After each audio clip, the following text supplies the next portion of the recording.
ጀጅ መደረግ አይችልም ነበር። እንደውም ዘፍጥረት ምዕራፍ 2 ቁጥር 18ን ሰው ብቻውን ይሆን ዘንድ መልካም አይደለም የሚለው ቃል መልካም አይደለም የሚለው ቃል ራሱ እግዚአብሔር ስራውን ሰርቶ እንዳልጨረሰ የሚያሳይ ነው።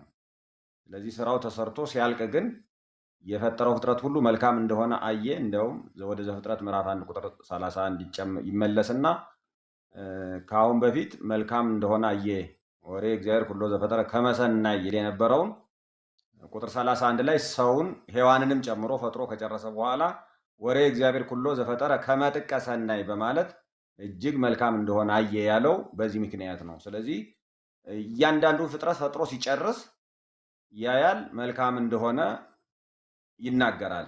ያ መልካም እንደሆነ ጀጅ ያደርጋል ማለት ነው። ልክ አዳም ተፈጥሮ ሔዋን ባልተፈጠረችበት ሁኔታ እንዳለ እግዚአብሔር አየ፣ ግን መልካም አልነበረም። ስለዚህ ሔዋን ተፈጠረችለት፣ አዳም መልካም እጅግ መልካም ሆነ ማለት ነው። ይሄ አንዱ እነሱ የጀመሩበት ነው። ቴዎሎጂያቸው እዚህ ጋር ነው የሚጀምሩት ማለት ነው። ምንድናት ሔዋን ታዲያ አስፈላጊነቷ ሲባል አዳም ሔዋን በሌለችበት ቢኖር ሁለት አማራጭ አለው። አንዱ ኃጢአት ሊሰራ ይችላል፣ ይወድቃል። ሁለተኛው ደግሞ ኃጢአት አይሰራም፣ በህይወት ይኖራል ማለት ነው። ምንድነው ሊሆን የሚችለው ለሚለው አንዱ የተወሰደው ኃጢአት አይሰራም፣ በህይወት ይኖራል፣ ግን ብቻውን ነው የሚቀረው። አንድ ብቻ ነው የሚሆነው ማለት ነው። ስለዚህ የሔዋን መፈጠር ሰውን እንዲባዛ ለማድረግ ነው ማለት ነው። ሁለተኛው ኮንሴፕት ደግሞ አሁን የምንወስደው ኮንሴፕት የወሰዱት ሔዋን ባትፈጠር ኑሮ አዳም ቢስት ምን ይሆን ነበረ ለሚለው ነው። አዳም ሊድን አይችልም ነበረ ነው የሚለው። ሊድን የሚችልበት እድል የለውም። ስለዚህ የሔዋን መፈጠር ራሱ ለአዳም ወይም ለሰው ልጆች አጠቃላይ መድኃኒት ነው በሁለት መንገድ። አንደኛ የሰው ልጅ አጠቃላይ ዘር በመተካት ወይም በመባዛት ራሱን ከመጣው መሬት ነህና ወደ መሬትነት ትመለሳለህ ከሚለው ፍርድ የሚያመልጠው በሔዋን በኩል ነው። ይሄንን በደንብ እኔ ያዘው ማለት ነው። ሔዋን ባትፈጠር ኑሮ አዳምን መሬት ነህና ወደ መሬትነት ትመለሳለህ ሲለው ብቻውን ነው ያለ። ስለዚህ አዳም የመጀመሪያው ሰው ወደ መሬትነት ተመለሰ። ከዛ በኋላ ሰው መገኘት አይችልም ማለት ነው። ወደ አፈርነት ተመልሷል። ኮንቲኒዩቲው ይቆማል ማለት ነው። ሔዋን ስትፈጠር ግን መሬት ነህና ወደ መሬትነት ትመለሳለህ የተባለው ፍርድ ተፈጻሚ ሆነ። ግን የሔዋን መኖር ይሄ ፍርድ ከመፈጸሙ በፊት በመባዛት ውስጥ ሰው ምን እንዲያደርግ አደረገው ማለት ነው? እንዲቀጥል አደረገው። የመጀመሪያው መድኃኒትነቷ በመባዛት የሰው ዘር መሬት ነህና ወደ መሬትነት ትመለሳለህ ከሚለው ጥፋት እንዲድን ያደርጋል የሚለው ነው። ይሄ የመጀመሪያው ነው። ሁለተኛው ደግሞ እግዚአብሔር ሔዋንን ሲፈጥር አዳም እና ሔዋን በመባዛት ከጥፋት ከሞት እንዲድኑ ሲፈቅድ መባዛትን መድኃኒት አድርጎ ሲሰጥ በኋላም ከእነርሱ ዘር ከድንግል ማርያም ተወልዶ ከሁለተኛይቱ ከአዲሲቱ ሔዋን ተወልዶ ዓለምን እንደሚያድን ነው የሚያየው።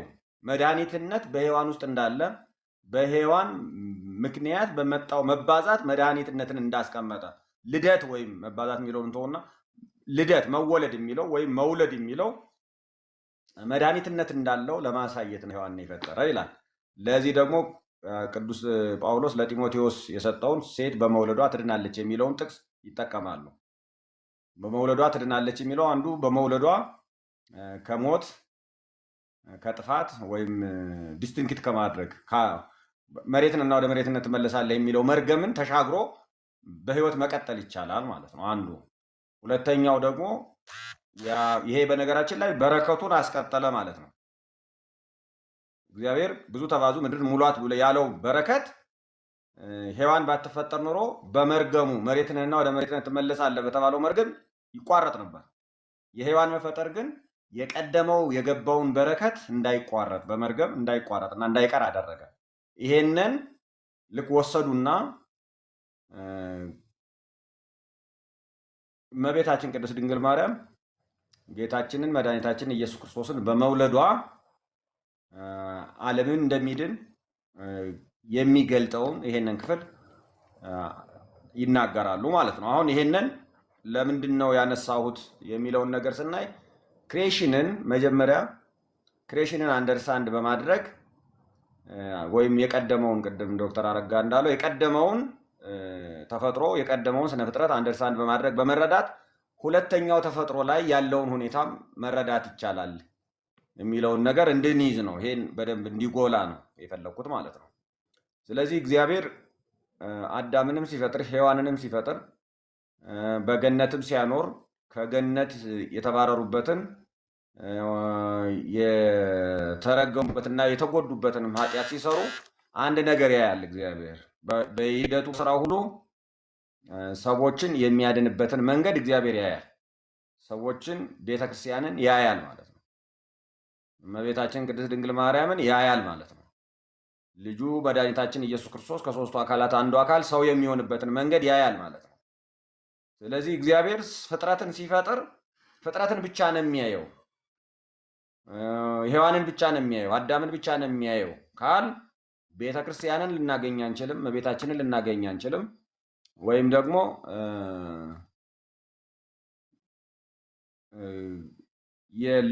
የእግዚአብሔር ልጅ መድኃኒታችን የኢየሱስ ክርስቶስ ወይም የቃል ሰው መሆን ስጋ መሆን ድንገተኛ ሆኖ ነው የሚመጣብን ማለት ነው። ወደ አይምሯችንም ወደ እግዚአብሔር ስራም ድንገተኛ ሆኖ ነው የሚመጣ ማለት ነው።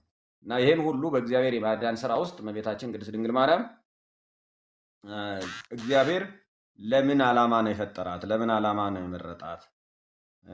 ለምንድን ነው የሔዋን ምትክ የሆነችው? በእመቤታችን የሔዋን ዓላማ ሁሉ ቅዱስ ኤፍሬምም በእንተ ሔዋን ተሐጽሖተ ገነት በሔዋን ምክንያት የገነት በር ተዘጋ ነው የሚለው። በእንተ ማርያም ድንግል ተረወለነ በእመቤታችን ምክንያት ደግሞ በድንግል ማርያም ምክንያት ደግሞ ተከፈተልን ነው የሚለው።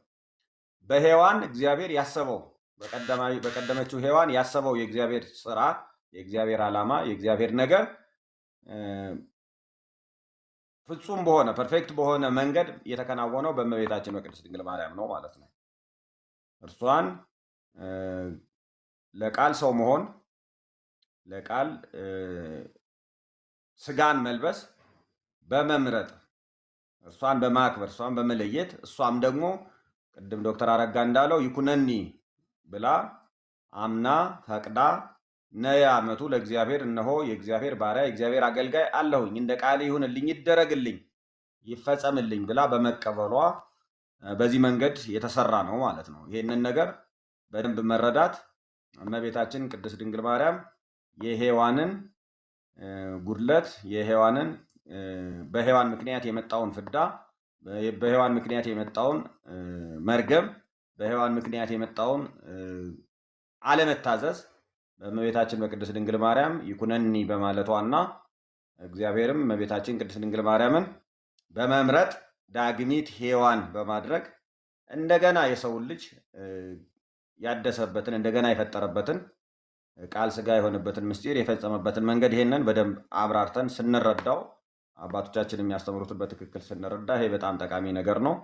እነዚህን ከጨመሩ መምህራኑ ቀጥታ እየተናገሩ ይቀጥሉና እኔም ሀሳብ ሲኖረኝ ያው በሚሰጠኝ እድል በቀጣይ እመጣለሁ ማለት ነው። ደቂቃው በእርግጥ ባለመወሰኑ ነው ይሄን ያህል ሄዱ። አይ ቲንክ ችግር የለም። የመጀመሪያውን ለተወሰናችሁት እንደዚህ ብዙ ሊሚት አላደረገውም። ኋላ ላይ ሊሚት አደርጋለሁኝ። ቅድም ከረሳሁት ውስጥ ሔዋን በነገራችን ላይ እስከ ውድቀት ጊዜ ድረስ ሔዋን ብሎ አልተጠራችም። የዘፍጥረት መጽሐፍትን ብታነቡ በደል እስከሚፈጽሙ ሔዋን የሚል ስም አልተሰጣትም ነበር። ቅድም ሔዋን የሚለውን ትርጉም ነግሬያችኋለሁ። በዕብራይስጥ ኢሽ ማለት ወንድ ማለት ነው። ኢሻህ ማለት ደግሞ ሴት ማለት ነው። እና አዳም ከወንድ ተገኝታለች እና ሴት ትባል ብሎ ያወጀው ኦሪት ዘፍጥረት ምዕራፍ 2 ቁጥር 23 ላይ ታገኛላችሁ። የመጀመሪያው ሴት የሚለው ማነው ሔዋን የሚለው የምታገኙት ኦሪት ዘፍጥረት ምዕራፍ 3 ቁጥር 20 ላይ ነው። ከውድቀት በኋላ ቅድም ሔዋን ማለት ትርጉሙ የብዙሃን እናት ማለት ነው። እና ይህንን እያሰባችሁበት አስተያየት ምን እንዲሰጡ ነው። ለምንድን ነው ከውድቀት በፊት ሔዋንን ስም ያላወጣላት ወይም ደግሞ ስም ያላላት? እና ይሄ ቀጥታ የሚያመለክተን ፕሮጀክት የሚያደርገው ወደ እመቤታችን ነው። ቅድም ኢንፋሲስ ስላላደረኩበት አሁን ላንሳው ብዬ ነው። በኋላ ላይ እጨምራለሁኝ ሌሎች ነጥቦችንም። አሁን በረከት ይቅርታና አንድ እንትን ሊጨምር እዚሁ ላይ ይህን ያንተን ሀሳብ የሚያጠናክር ዘፍጥረት ምዕራፍ 5 ቁጥር 2 ላይ የሰውን ተፈጥሮ እንደገና ይተርካል መልሶ ማለት ነው። እና የአዳም የትውልዱ መጻፊ ነው ይልና እግዚአብሔር አዳምን በፈጠረው ቀን በእግዚአብሔር ምሳሌ ያደረገው ይልና ወንድና ሴት አድርጎ ፈጠራቸው፣ ባረካቸውም፣ ስማቸውንም በፈጠረበት ቀን አዳም ብሎ ጠራው ነው የሚለው። እና ስማቸው የጋራ ስማቸው አዳም የሚለው ነው በተፈጠሩበት ቀን። ስለዚህ ሔዋን የሚለው ስም ከውድቀት ጋር ከውድቀት በኋላ ነው አስቦበት የተፈጠረ መሆኑን የተሰጠ ስም መሆኑን እንዲያውም አዳም መርገሙን ከሰማ በኋላ ሲወጡ ስለሆነ ይሄንን ነገር የተናገረው በደንብ እንዲታሰብበት ማለት ነው። በጣም ጥሩ ነገር ነው። ከወጡ በኋላ ነው። ቅድም እንደገና ሌላ ያላነሳሁት ሄነሪስ በጣም አጥብቆ የተናገረው የሔዋን የኃጢአት መቋጠሮ የተፈጠው ሉዝንድ አፕ የሆነው በእመቤታችን ነው ይላል። እኛ አለን ይመስለኛል በአማርኛችንም የሔዋን ቋጠሮ በእመቤታችን ተፈታ የሚል የትኛው መጽሐፍ ላይ እንደሆነ ባላስታውሰውም አለን። እና ሄነሪስ በጣም የሚናገረው ስለመታሰርና ስለመፈታት ነው። ካፒቲቭ የሆን ነው ታይድ አፕ የሆነው እና ሉዝንድ አፕ ነው የሚለው እንደውም እሱ ካፒቲቭ የሆን ነው በሔዋን ምክንያት ነው የታሰር ነው ማለት ነው። ምንድን ነው የፊጥኝ በመጫኛ እንደመታሰር ማለት ነው በኃጢአትና በሞት ያ ማሰሯችን መታሰራችን ወይም ደግሞ የሔዋንም ጭምር የተፈታቸው በእመቤታችን ምክንያት ነው። እና ይህንን በምሳሌ በጣም ይሄድበታል። እኔ ብዙ ቅድም ስላላነሳሁት ነው እንጂ የሚያስገርም አለው። ለምሳሌ ጉልበተኛ የሆነ ሰው አንድ ሰው ቢደመስሰው እና ከዛ በምርኮ ቢወስደው በወሰደበት ሀገር በዛ ልጆች ቢወልዱ በኋላ ደግሞ ሌላ ኃይለኛ ተነስቶ ያንን በምርኮ የወሰደውን ቢያሸንፈውና በምርኮ ሊያስለቅቃቸው ቢሞክር የመጀመሪያውን አባታቸውን ልጆቹንም ያስለቅቃቸዋል ይላል። ስለዚህ ክርስቶስ ነፃ ያወጣው አዳምንም ጨምሮ ነው እንጂ የአዳምን ዘሮች ብቻ አይደለም እያለ በጣም በሰፊው የሚያብራራው ነገር ጥልቅ የሆነ ነገር አለው። ዞሮ ዞሮ ሌሎች ሀሳብ ሲሰጡ በኋላ ላይ ስለምንጨምርበት ብዬ ነው። በረከት ወደ አንተ። በረከትን ከፍ አድርገው እኔን አውርደኝና ወደታች።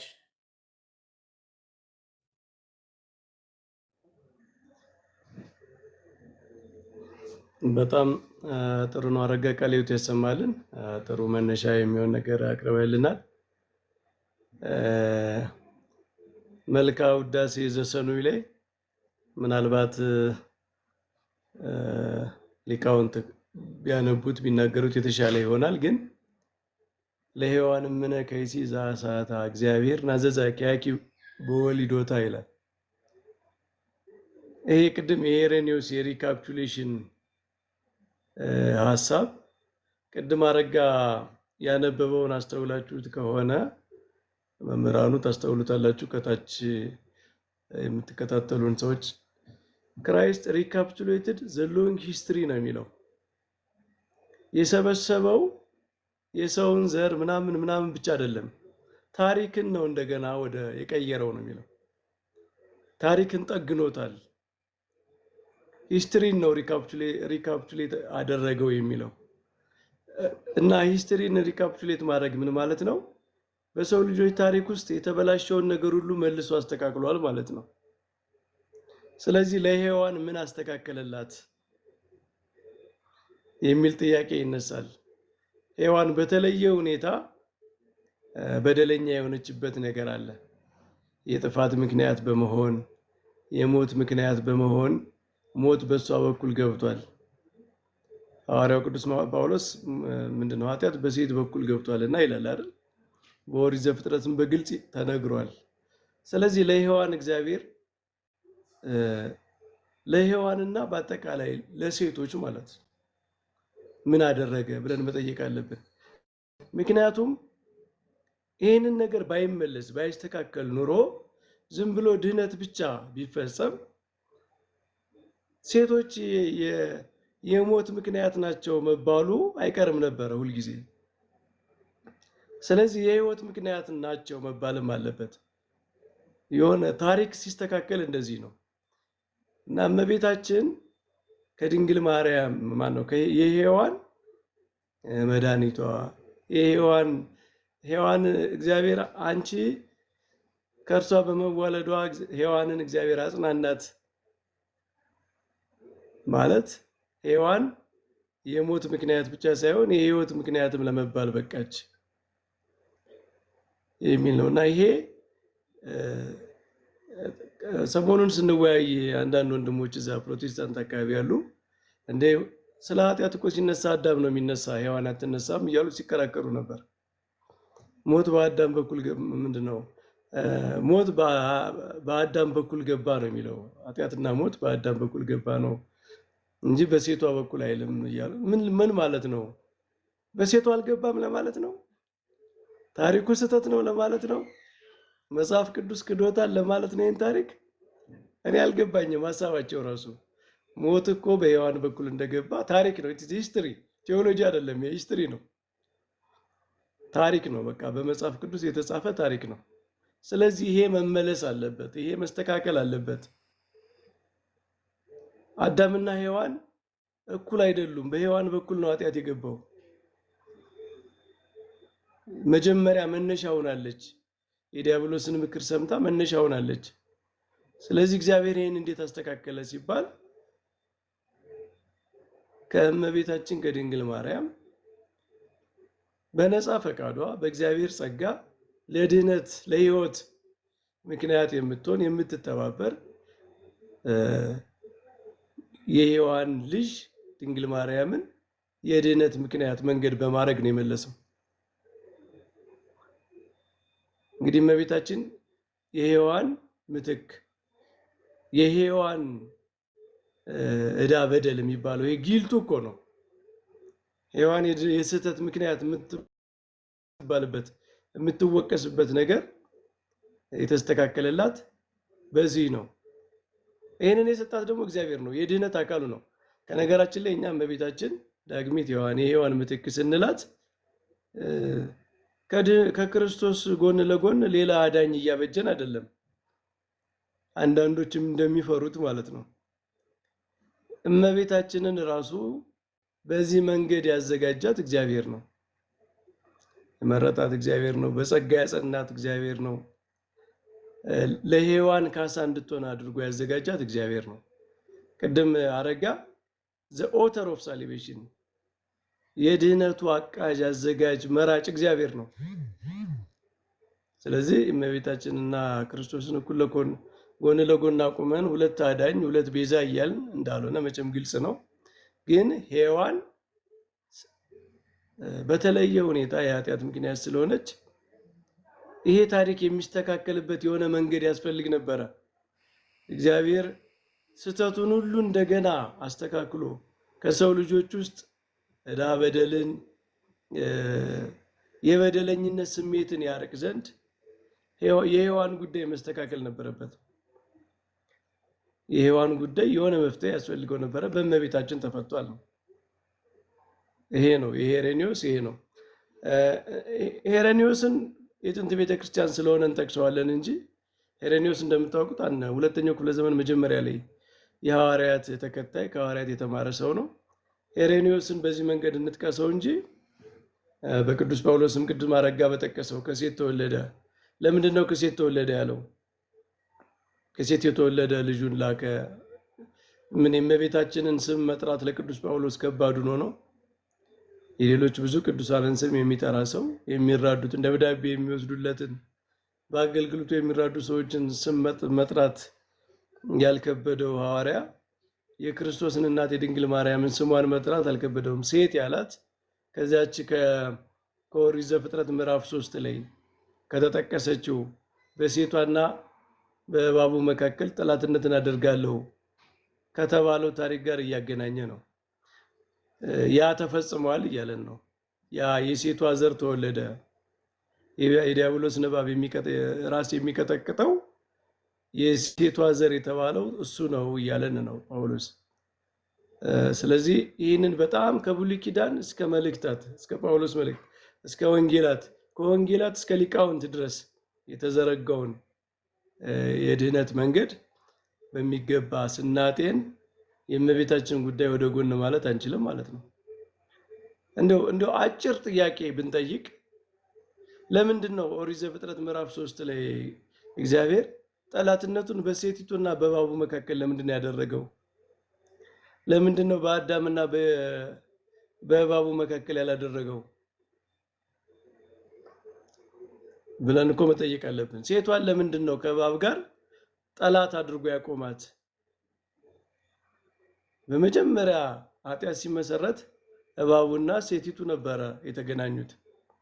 ስለዚህ ያ ጠላትነት እስከ መጨረሻው ድረስ ሴቷ እንደገና ጠላቱና ትቆማለች። መጀመሪያ ወዳጁና ነበር፣ ከዲያብሎስ ጋር ወዳጁና ኃጢአት ምክንያቱና ነበር። አሁን ጠላቱና መቆም አለባት። ቅድም ያልነው የሄሬኒዮስ የታሪክ እንደገና ይስተካከል ከተባለ ጠላቱና የነበረች ሴት ማን ነው? የዲያብሎስ ወዳጁና የዲያብሎስን ምክር የሰማች ሴት የዲያብሎስን ምክር የማሰማ እንደውም በዲያብሎስ ተቃራኒ የቆመች ሁና ደግሞ በዚህ በነገረ ድነት ውስጥ መታየት አለባት። የእመቤታችን ታሪክ ያንን ነው የሚያሳየው። ስለዚህ በጣም ረዥም የሆነ ውስብስብ የሆነ በጣም ጥልቅ የሆነ እመቤታችንን ያገናዘበ የሔዋንን ዘር ሴቷን ያገናዘበ ታሪክ አለ በነገረ ድነት።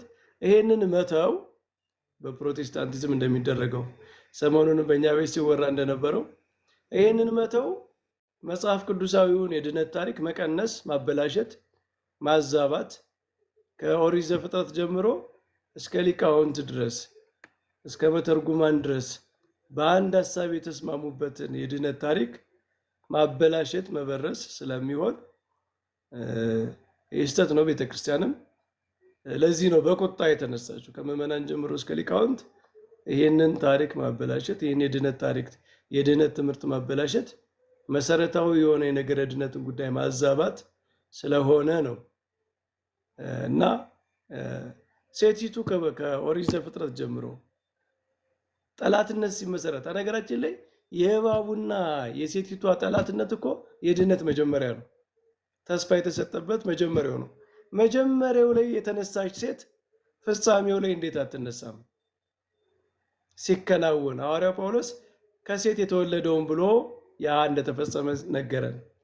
ስለዚህ ሴቲቷ ክርስቶስ አለ፣ ዳግማዊ አዳም፣ ዳግሚት ሔዋን ደግሞ ሴቲቷ መኖር አለባት።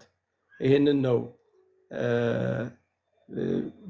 ቤዛዊት ዓለም የድነት ምክንያት የባህሪያችን መመኪያ በእንደዚህ አይነት ቃላት እመቤታችን ከፍ በሚያደርጉ ቃላት የሚጠቀሰው የሚነገረው ይሄ ምስጢር መሆኑን እንረዳለን። እንግዲህ ረዥም ሰዓት እንዳልይዝ እንመለሳለን። ሌላ ጉዳዮችም አሉ። ራዕየ ዮሐንስም ላይ ያለ ይህች ሴቲቷ ፀሐይን ለብሳ ጨረቃን ተጫምታ የምትታየዋ ሴት ማነች? ለምንድን ነው ዮሐንስ በሱ መንገድ የገለጻት የሚለውንም ነገር እናያለን። እዚህ ሌላ ቁም ግን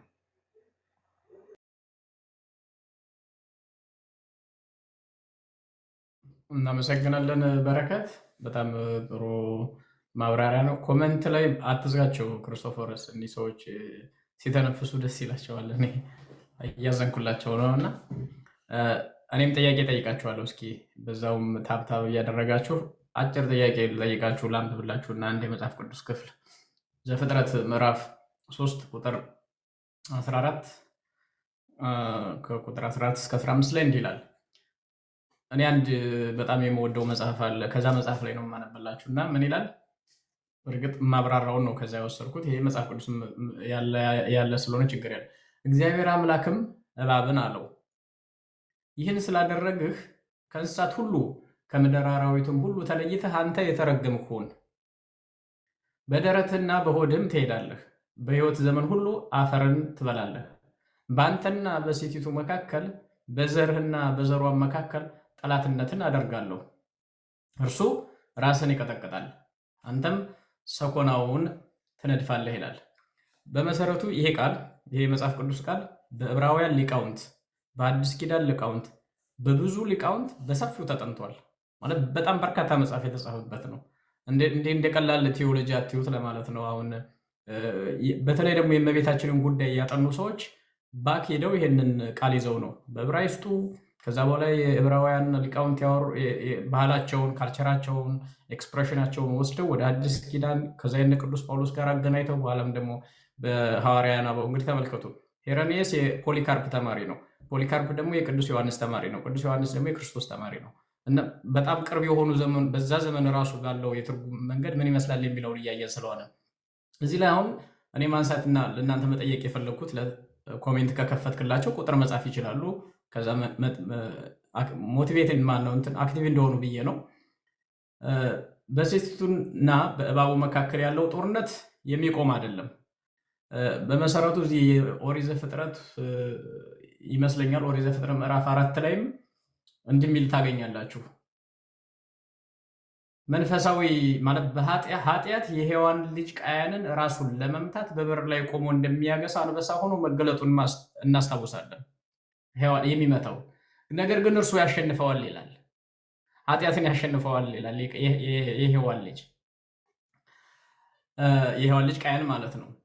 ግን ምንድን ነው ትርጉሙ? ያ የሔዋን ልጅ ያሸንፈዋል ሲል እንግዲህ ቃየን ነው በጊዜው የመጀመሪያ ልጅ ምን ማለት ነው ግን ነው በኋላ የሚያመለክተው ኢሜጅ አለ እዚህ ላይ ለዚህ ዓላማችን የሚጠቅመን ይላል ሊቁ።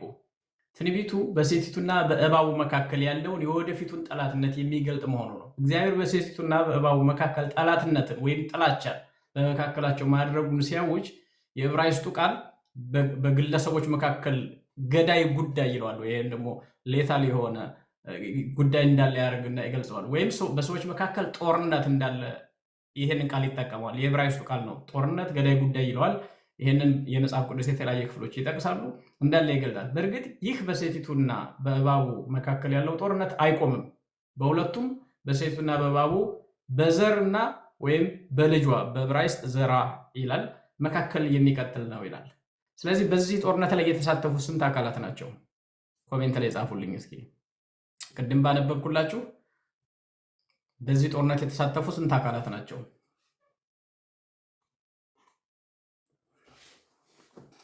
አልከፈተላቸውም መሰል ክርስቶፎርስ። ስንት አካላት ተሳትፈዋል በዚህ ጦርነት? ቅድም ባነበብኩላችሁ ክርስቶፎርስ አለ። ስንት አካላት ተሳትፈዋል? ማን ናቸው? አዎ አሁን መጥተዋል። እጫዋለሁ ነው። ኦኬ 5 ያሉ አሉ፣ 4 ያሉ አሉ። ስማቸውን በሉ ተናገሩ። አሁን ጎበዝ መሆናችሁ እየታየ ነው፣ የምትከታተሉ መሆናችሁ። ስንት አካላት ተሳትፈዋል? 4 ናቸው። እስኪ ዘርዝሯቸው ጎበዞች። ማን ናቸው? 2ም ያሉ አሉ፣ 4 አሉ። ሴቲቱ አንድ ሰው 4 ካለ ሴቲቱ ገሌ ገሌ ገሌ ብሎ 4ቱን መዘርዘር አለበት።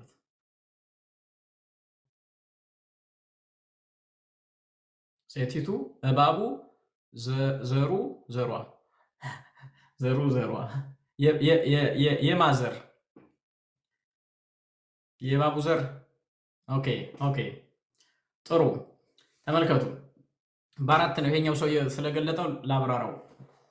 እባቡ አለ በአንድ በኩል ጦርነት ገጣሚ፣ የእባቡ ልጅ አለ።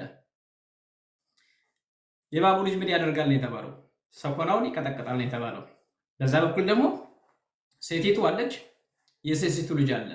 የሴቲቱ ልጅ ደግሞ ምን ያደርጋል ነው የተባለው? ጭንቅላቱን ይመታል ነው የተባለው። 4ቱ ናቸው ጦርነት የገጠሙት። የሚገርመው አዳም ራሱ አልተነሳም እዚህ ላይ ማለት አዳም የዳግማዊ አዳም እንኳ የክርስቶስ ምሳሌ ሆኖ ሬሌቫንሱ ግን በመጽሐፉ ኤምፋሲስ የአዳምን በቃ ምሳሌ አድርጎት አልፎታል አንድ ጊዜ። ሴቲቱ ግን ምክንያቱም ክርስቶስ ልጇ ነው፣ የሴቲቱ ልጅ ተብሎ በአዳም ቦታ እዚህ መጥቷል። የእሷን ግን ሴቲቱ አለች፣ የሴቲቱ ልጅ አለ፣ እባብ አለ፣ የእባቡ ልጅ አለ። የእባቡ ልጅ የተባለው ዲያብሎስ እና ኃጢአት ነው ወይም ደግሞ ሌላ። እነዚህ 4ቱ ናቸው ጦርነት የገጠሙት። ልብ አድርጉ። በእነዚህ መካከል ነው ኢንፋሲሱ። ስለዚህ ሴቲቱ የሚለው ኤክስፕሬሽን ውመን በኋላም ላይ በቃና ዘገሊላ ቤት ተገኝታ አንቺ ሴት ያሏት ማለት ነው።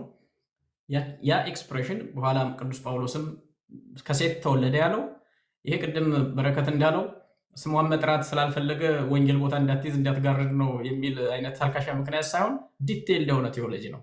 ለዛ ነው ኦርቶዶክሳዊው አመለካከት በመጽሐፍ ቅዱስ አንድ ኤክስፕሬሽን ሲገለጥ፣ አንድ ሀሳብ ሲገለጥ እንዲሁ ዝም ብሎ ለመናገረኛ እንደምናደርገው በንዝላልነት የሚጠቀስ አይደለም። ዲቴይል የሆነ ኢምፕሊኬሽን ያለው ታይፖሎጂ ያለው፣ አናሎጂ ያለው፣ ምሳሌ ያለው፣ ምስጢር ያለው፣ ታሪክ ያለው ነው። ስለዚህ ታሪኩን ለማወቅ የሚፈልግ ወደኋላ ሄዶ የዕብራውያንን ታሪክ በዘመኑ የነበረውን አጻጻፍ አረዳድ መመርመር አለበት። ታይፖሎጂውን ደግሞ ለማየት ቴዎሎጂውን በደንብ ማወቅ አለበት። ታይፖሎጂውና ምሳሌውንና አማናዊውን ማለት ነው። ስለዚህ ሲሪየስ የሆነ ኮንሰፕት ስለሆነ በተለይ ደግሞ ለመዳናችን ትልቅ ፋይዳ ስላለው በጥንቃቄ እንድትከታተሉ ነው ጥያቄውን ያነሳሁት። እናንተም እየተከታተላችሁ ነው። ቀጥሎ ለሊቃውንት ሀሳብ እንዲሰጡ እድል እሰጣለሁ። ምንድነው የማደርገው? ማክሲመም 10 ደቂቃ ደግሞ ከቻላችሁ ደግሞ እስከ 5 ደቂቃ ቢሆን፣ አይ ብዙ ሀሳብ አለን ካላችሁም ደግሞ እስኪ እናየዋለን። መቼም ደፍረንም ላናስቆም እንችላለን፣ አንዳንድ ጊዜም ደግሞ ደፍረን እናስቆም እንችላለን እንደ ሁኔታው። በእርግጥ ዛሬ ቦታችን ክፍት ቦታ አለን። በኋላ ላይ ግን እግረ መንገዳችሁን የእኛን ይሄንን ትንታኔ